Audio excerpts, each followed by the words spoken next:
Good evening, and welcome to Behind the Crime Scene. If you're new here, make sure to subscribe and share this story, because tonight's episode takes us straight into a reality many Victorians wish wasn't true.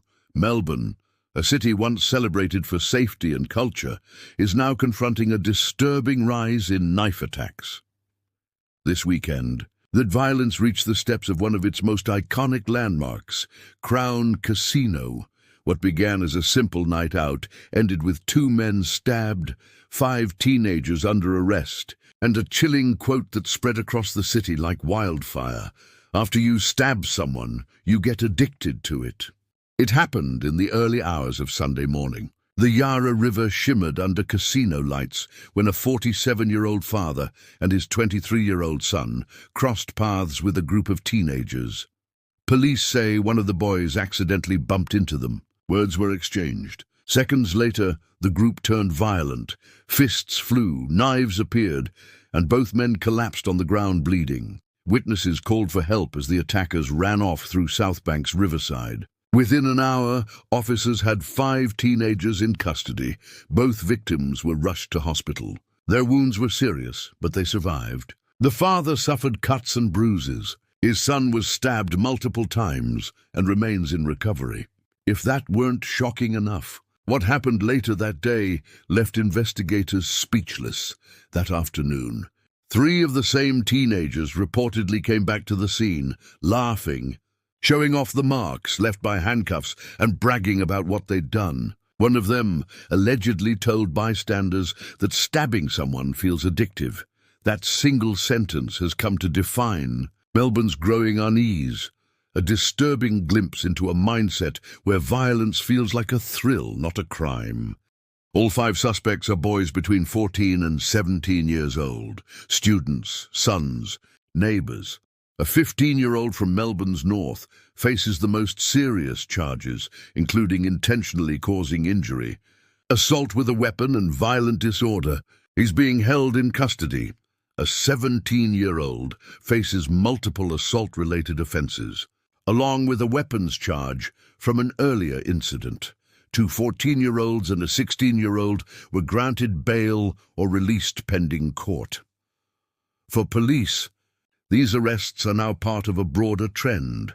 Knife-related crimes involving teenagers are appearing in every corner of Victoria, from suburban parks to city streets. Talk to anyone in Melbourne right now and you'll hear the same feeling: fear. People say they no longer walk alone after dark. Families avoid crowded nightlife spots. Over the past year, police data shows a double-digit rise in overall crime, and one of the sharpest increases is among young offenders. Children as young as 12 have been arrested for carrying knives. Police have confiscated thousands of blades across Victoria, machetes, switchblades, even so-called zombie knives bought online. Not long ago, in the suburb of Cobblebank, 2 boys, just 12 and 15, were killed in separate stabbings on the same night. Investigators believe they were mistaken for rivals. The brutality of that case still haunts Melbourne's west. Each new attack chips away at the city's confidence and raises the same question: why are our kids turning to knives? Talk to anyone in Melbourne right now and you'll hear the same feeling: fear. People say they no longer walk alone after dark. Families avoid crowded nightlife spots. Over the past year, police data shows a double-digit rise in overall crime, and one of the sharpest increases is among young offenders. Children as young as 12 have been arrested for carrying knives. Police have confiscated thousands of blades across Victoria, machetes, switchblades, even so-called zombie knives bought online. Not long ago, in the suburb of Cobblebank, 2 boys, just 12 and 15, were killed in separate stabbings on the same night. Investigators believe they were mistaken for rivals. The brutality of that case still haunts Melbourne's west. Each new attack chips away at the city's confidence and raises the same question: why are our kids turning to knives? The casino stabbing reignited a political storm. Opposition leaders accused the state government of being too soft on violent youth offenders. They argued that when teenagers brag about crimes only hours later, the system clearly isn't scaring anyone. The government insists otherwise. Victoria's premier condemned the attack, calling it brazen and unacceptable. She pointed to tougher bail laws, expanded police search powers, and a recent ban on machetes, all aimed at curbing weapon-related crime. Officials say those changes are working, citing a jump in the number of young people now held in remand before trial. But critics counter that too many exceptions remain. They claim offenders are still being released, only to re-offend days later. It's a tug-of-war between punishment and prevention, with frightened citizens caught in the middle. At the heart of this crisis lies a generation slipping through the cracks. Police estimate a few hundred repeat offenders are responsible for a large share of serious youth crime across the state. Many come from difficult backgrounds: unstable housing, family conflict, trauma, or school disengagement. Social media has become a dangerous amplifier. Videos showing knives, fights, and clout moments circulate online within minutes, fueling imitation and rivalry. In some posts, kids even show off bandaged wounds like trophies.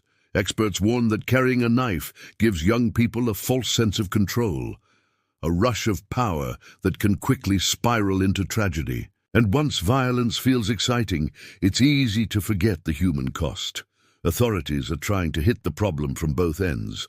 On one side, stronger enforcement. Police now have wider powers to stop, search, and seize weapons. Knife-carrying penalties have increased. Patrols around transport hubs and nightlife precincts have been boosted. On the other side, prevention. Community programs in high-risk areas are mentoring teenagers before they slip deeper into violence. Schools are rolling out anti-weapon education, and new initiatives encourage parents to hand in illegal blades anonymously. But change is slow. Many officers admit they're chasing symptoms, not causes. For years, Melbourne prided itself on being one of the safest cities on Earth. Now, its residents are wondering when that title stopped feeling true.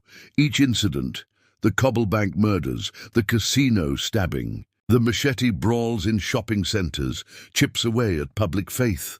People no longer debate whether violence is rising. They debate whether leaving the house after dark is worth the risk.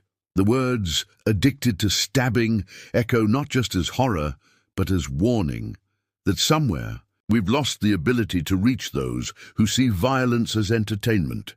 The father and son who were stabbed will recover. But recovery doesn't erase fear. It doesn't erase the image of teenagers laughing about blood on their hands.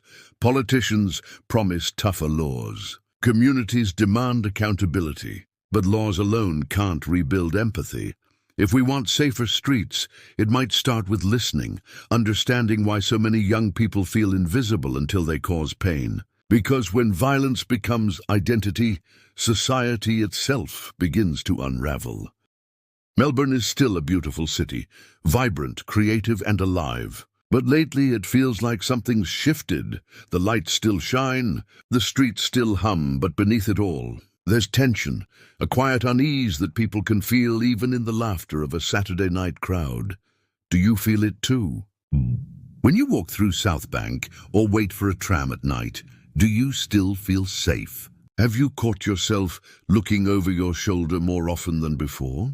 Because that's what fear does. It doesn't just live in headlines or statistics. It seeps into everyday life.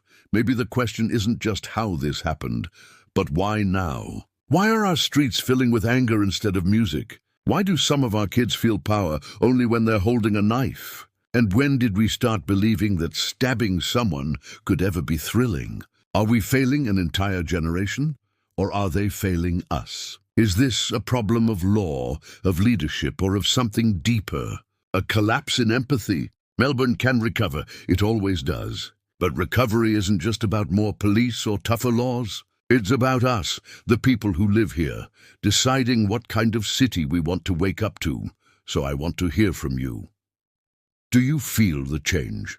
Do you think we're doing enough to stop this spiral of violence? And what would make you feel safe again? Tell me in the comments below, because your voice matters. And maybe, together, we can figure out where we went wrong. Before another headline reminds us too late, this is Behind the Crime Scene. Stay alert, stay compassionate, and never walk alone.